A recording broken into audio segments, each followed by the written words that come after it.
Why live communally? From a resource use standpoint, it's the only way that's going to make sense.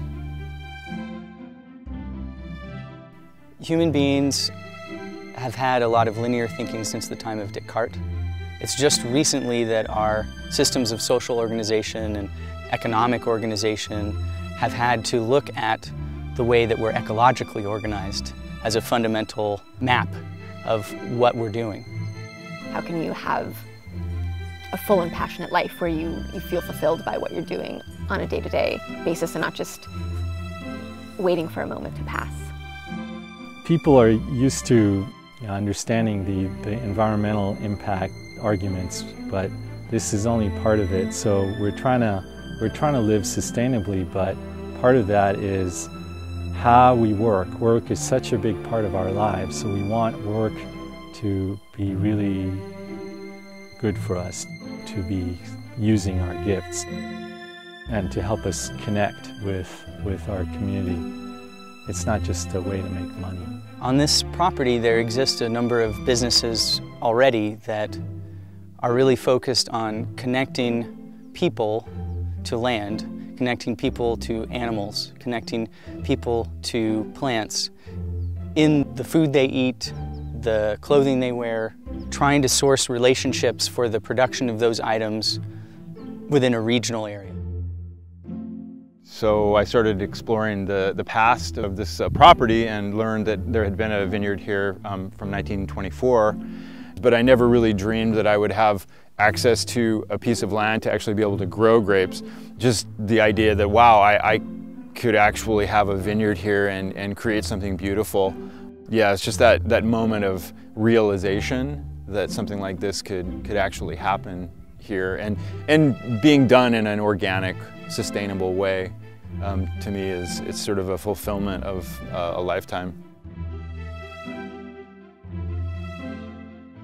Having a relationship with a place and knowing it deeply is what helps us care for a place and tend a place. And how can we tend land in a way that we're giving back more towards it than we're taking, and also to have it care for us in return.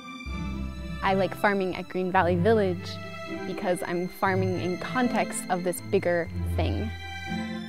It's a place where people come together and work with the earth and the elements of the earth.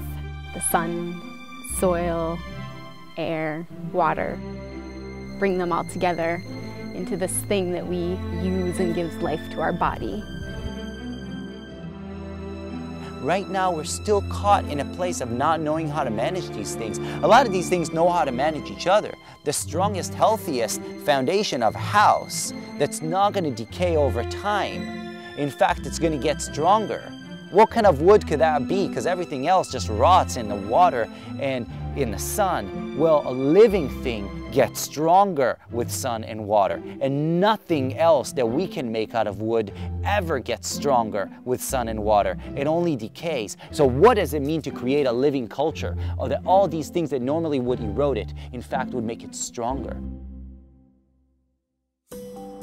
We are reconnecting people with the environmental, ecological, social consequences of their consumption. And we're trying to do that locally. We have a wood shop that is communally run.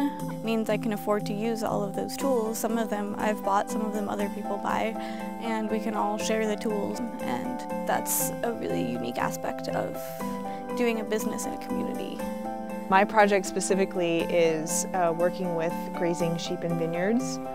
Green Valley Village has been really an incubator for small-scale, sustainable agriculture. We're building a future where people are doing things because it's fulfilling to do it in this moment. And the process itself is the value.